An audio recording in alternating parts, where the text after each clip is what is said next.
ಅಮ್ಮ ತಾಯಿ ಹುಲಿಯಮ್ಮ.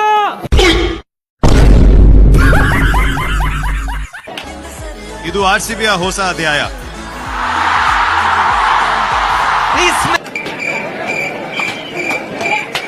ಈ ಸಲ ನಾವು RCB ಕಪ್ ಗೆಲ್ಲಂಗ್ ಮಾಡಮ್ಮ.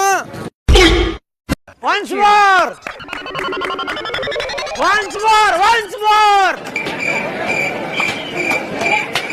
ಈ ಸಲ ನಾವು RCB ಕಪ್ ಗೆಲ್ಲಂಗ್ ಮಾಡಮ್ಮ.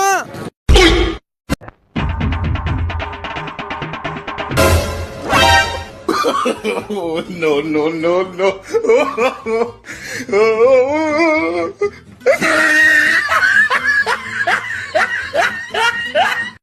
ಮತ್ತೊಮ್ಮೆ ಹೇಳು. ಈ ಸಲ ನಾವು RCB ಕಪ್ ಗೆಲ್ಲಂಗ್ ಮಾಡಮ್ಮ. ಒಪ್ತೆ ಕಡೆಯ ಒಪ್ತೆ. ನಿನ್ ಮನ್ಸು ಎಷ್ಟು ಪರಿಶುದ್ಧವಾಗದು ಅಷ್ಟು ನೀ ಚೆನ್ನಾಗಿ ಬದುಕ್ತೀಯ.